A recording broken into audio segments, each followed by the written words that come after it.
नमस्कार, अपना एमपी देख रहे हैं आप। मैं हूं आशीष त्रिपाठी आपके साथ। और भोपाल के मेंडोरी के जंगल में आयकर विभाग ने 52 किलो सोना एक गाड़ी से बरामद किया और इस सोने की अनुमानित कीमत लगभग 40 करोड़ 47 लाख रुपया की गई है।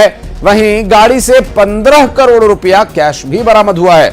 आपको बता दें कि सोना और रुपया एक घर में छिपा कर रखे गए थे और जंगल में लावारिस हालत में कार खड़ी पाई गई थी और इस कार से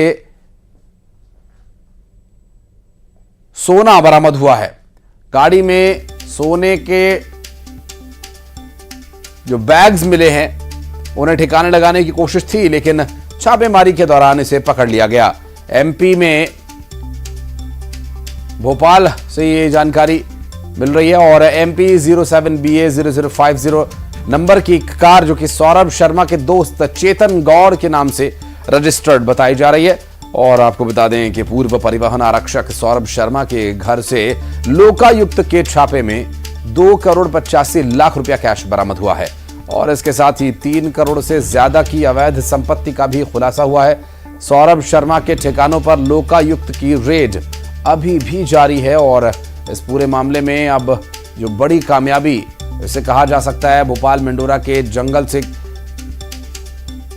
52 किलो के लगभग सोना मिला है। रमाकांत दुबे हमारे सहयोगी इस वक्त हमारे साथ जुड़ गए, बात करेंगे उनसे। रमाकांत, ये कैलकुलेशन कब तक चलेगी आखिर? अभी और कितने करोड़ निकलने की संभावना है यहां से?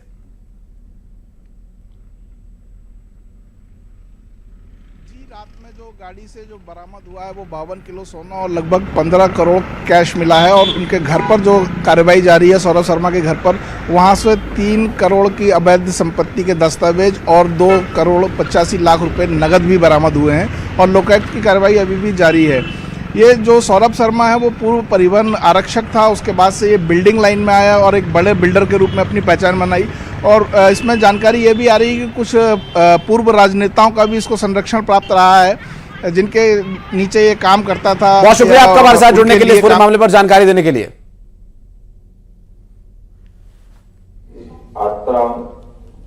हमारे माननीय मंत्री श्रीमान तुलसी सिलावट जी, माननीय विधायक सुश्री उषा ठाकुर जी, संकाय अध्यक्ष DK वर्मा जी, सारस्वत अतिथि डॉक्टर प्रकाश भतुनिया जी, कुल सचिव, इस अवसर पर समस्त आगंतुक अतिथिगण, सभी विद्यार्थीगण, पत्रकार साथियों, सर्वप्रथम भारतीय संविधान के शिल्पकार युग पुरुष डॉक्टर भीमराव अम्बेडकर साहब को मैं प्रणाम करता हूँ। ये उनकी जन्मस्थली भी है और हमारे सबके लिए सौभाग्य की बात है। 20वीं शताब्दी में जब काल कोई अच्छा लिखाना चाहता है तो कुछ कई सारी चीजें अपने आप बनाता है। हमारे देश को आजादी मिलने वाली है। आजादी के पहले से ऐसे कई महापुरुष जिनने अपने विचारों के बलबूते पर अपनी अपनी भूमिका अदा की, जैसे हमारे तमाम क्रांतिकारी महात्मा गांधी, उसी समय हमारे डॉक्टर भीमराव अम्बेडकर जी भी अपने जीवन की उस कठिनाई के बावजूद भी समाज जीवन में वो मार्गदर्शन करने के लिए आगे आए, जिसके आधार पर आज हमें इस बात का गर्व है, हमको संविधान भी मिला है और उनके द्वारा संविधान प्रदत्त सारे अधिकारों को साथ हमारी अपनी दुनिया में भारत के संविधान की एक विशेष पहचान बनी है। मैं आज के इस अवसर पर खास करके इस विश्वविद्यालय के माध्यम से जन्म स्थान को गौरवान्वित करने वाला विश्वविद्यालय जो पीढ़ियों तक भविष्य की नई पौध को तैयार करके लोकतंत्र के संवाहक के नाते अपनी पहचान बनाएंगे। मैं महामहिम को बताना चाहूंगा, मैं यशस्वी प्रधानमंत्री ने जो 5 तीर्थ बनाए और खास करके इंग्लैंड के प्रवास के दरमियान जहां उन्होंने अध्ययन किया 2 वर्ष तक, उस स्थान पर जाकर के नमन करके आया था। मुझे वो सारी बातों का एहसास भी है कि एक अपना देशभक्त नौजवान बाहर जाकर भी अंदर की अपनी जो मन की भाव है, कठिनाइयों के बावजूद भी शिक्षा में किसी प्रकार से कम नहीं है, लेकिन उससे आगे बढ़कर के जो सीखा वो पूरा समाज को समर्पित करता है। शोषित, वंचित, पीड़ित, सभी प्रकार के उपेक्षित लोगों के लिए जिस प्रकार से अम्बेडकर जी ने अपना संघर्ष किया है, ये हमारे लिए गौरव की बात भी है। और सच्चे अर्थों में संविधान के अंदर जो अधिकार प्रदत्त किए गए, संविधान सभा के माध्यम से यथासंभव उन्होंने सारी बातों को संकलित करने का प्रयास किया।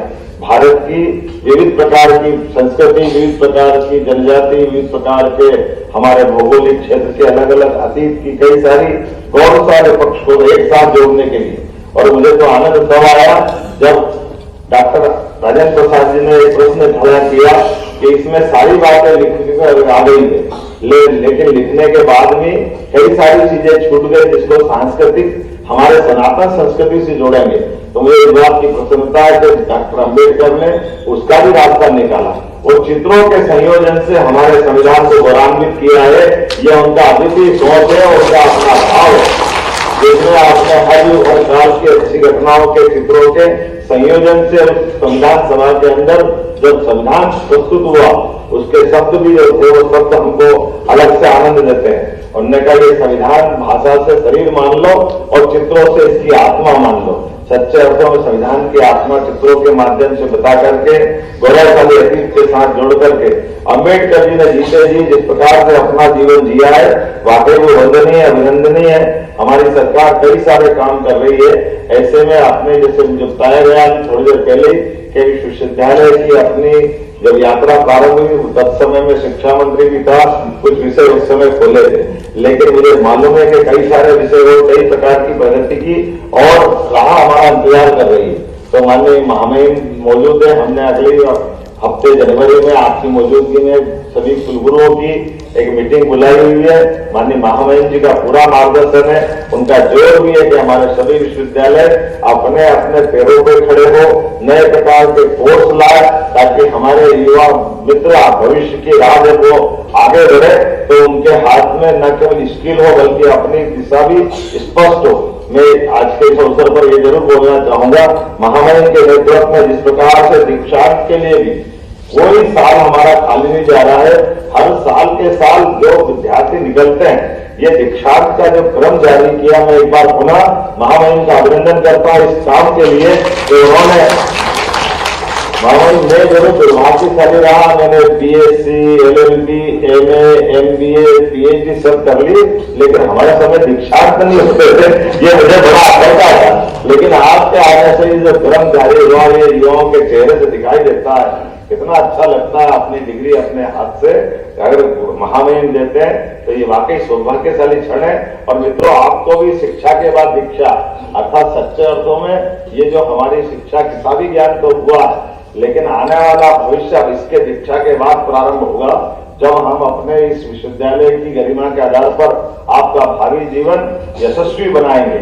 मेरे अपनी ओर से आप सबके प्रति आपके भावी यशस्वी जीवन की भी शुभकामना। बहुत बहुत धन्यवाद। भारत माता की जय। धन्यवाद माननीय मुख्यमंत्री जी। माननीय कुलाधिपति महोदय से प्रार्थना करता हूं कि आप उपस्थित स्नातकों, आचार्यों और ग्वालियर से बड़ी खबर, आर्कियोलॉजिकल सर्वे ऑफ इंडिया का, माफ कीजिएगा, ASI का शराब पीते हुए एक वीडियो वायरल किया। ये सब इंस्पेक्टर है, असिस्टेंट सब इंस्पेक्टर, जिसका वीडियो वायरल हुआ है। जिला कोर्ट के सामने शराब पी रहा था और मुलजिम पेशी में तैनात ASI वीडियो में दिखाई दिया और वर्दी में खुलेआम ये शराब पीता हुआ दिखाई दिया। वीडियो वायरल हुआ एक सब इंस्पेक्टर का, असिस्टेंट सब इंस्पेक्टर, जो कि जिला कोर्ट के बाहर ही पेशी के लिए जो मुलजिम को लेकर वहां पहुंचा था और पेशी कोर्ट में जारी थी, तो यहां पर जो टाइम वेट करने में जा रहा था उस टाइम को यूटिलाइज करते हुए दरोगा जी नजर आए। सुशील हमारे सहयोगी इस वक्त हमारे साथ जुड़ के बात करेंगे उनसे। सुशील, आखिर कौन है ये ASI और मुलजिम की पेशी के दौरान ही शुरू हो गए?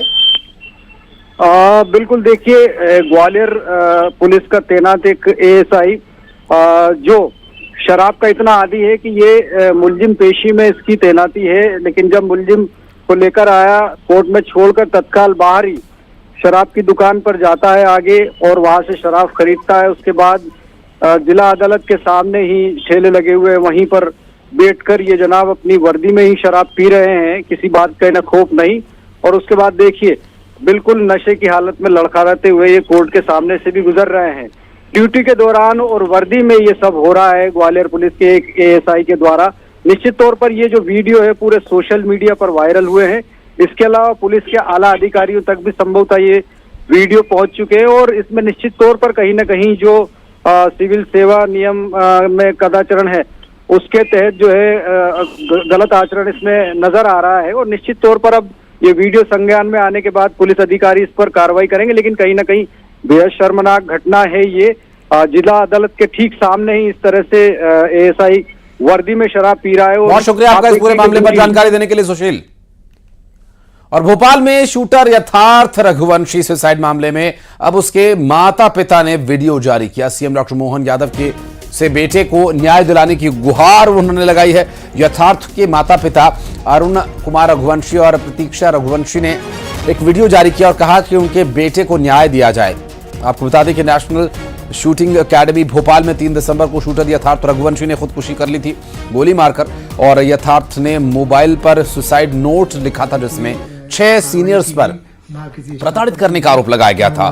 खेल मंत्री विश्वास सारंग से भी परिजनों ने दोषियों पर सख्त कार्रवाई किए जाने की मांग की है। न्याय दिलाए ताकि भविष्य में किसी दूसरे बच्चों के साथ ऐसा ना हो। हमारा तो सब कुछ चला ही गया है, तो हाथ जोड़कर निवेदन करते हैं कि भविष्य में किसी दूसरे बच्चों के साथ ऐसा ना हो। हमारा तो सब कुछ चला ही गया है, तो हाथ जोड़कर निवेदन करते हैं कि ये आवेदन दिया हमने रातीबाग थाने में और ये सुसाइड नोट भी लिख के गया है मेरा बेटा व्हाट्सएप पर अपने फ्रेंड को और इसमें 6 लोगों के नाम है।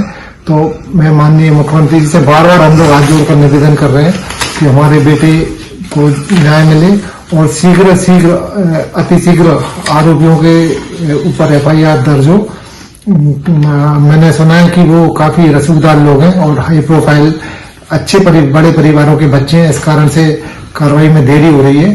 तो माननीय मुख्यमंत्री जी से बार बार निवेदन है कि वो इस पर कार्रवाई कराने की कृपा करें। धन्यवाद। राजधानी भोपाल में बेखौफ बदमाशों ने आतंक मचाया हुआ है। 2 बदमाशों ने तलवारों से लक्ष्मी टॉकीज के पास जमकर उत्पात मचाया। बदमाशों ने तलवारों से कार पर तोड़फोड़ की, कांच तोड़ दिए और इस पूरी घटना का एक वीडियो भी सामने आया। बता दें कि बदमाश दाऊद और उसके साथियों पर आरोप है कि पुरानी रंजिश थी उनकी और इसी रंजिश का बदला लेने के इरादे से बदमाशों ने यह हमला किया। और भोपाल में तलवार लहराते बदमाश सड़क पर उतरे और तलवार से कार पर तोड़फोड़ की और देखिए हाथ से तलवार छूट भी जा रही है और एक बार में कांच भी नहीं तोड़ पा रहे तलवार से, लेकिन उत्पात मचाने का पूरा दम भरते हैं। हाथ से तलवार छूटी, हाथ में लगी और हाथ को एक बार फिर मसलकर फिर शुरुआत। यहां पर तस्वीरें आप देखिए भोपाल से और जैसे कि बहुत जल्दी में हैं और कुछ बहुत बड़ा करके भाग जाना चाहते हैं, लेकिन गाड़ी का कांच तोड़ने के अलावा और कुछ नहीं कर पाए। उज्जैन के राज रॉयल कॉलोनी में रहने वाले एक पत्रकार के घर पर अज्ञात लोगों ने हमला कर दिया और पत्रकार के घर पर पथराव कर दिया और जान से मारने की धमकी दी गई है। वहीं घटना का CCTV वीडियो भी सामने आया है। पीड़ित ने थाने में शिकायत दर्ज कराई और पुलिस पूरे मामले की जांच कर रही है। और ये देखिए तस्वीरें उस वक्त की जब CCTV वीडियो में 7 बदमाश दिखाई दिए हैं पत्थर फेंकते हुए, और ये पत्थर जहां फेंक रहे हैं वो एक कथित पत्रकार का घर बताया जा रहा है और इस पर हमला क्यों किया गया, क्या वजह थी, ये अभी तक साफ नहीं हो पाया। और अंबेडकर के अपमान के विषय पर भोपाल में विधानसभा सत्र शुरू होने से पहले ही गांधी प्रतिमा के सामने विरोध प्रदर्शन करने के लिए पहुंचे नेता प्रतिपक्ष उमंग सिंघार और उनके साथ कांग्रेस पार्टी के विधायक। दरअसल कांग्रेस ने गृह मंत्री से माफी मांगे जाने की मांग की है।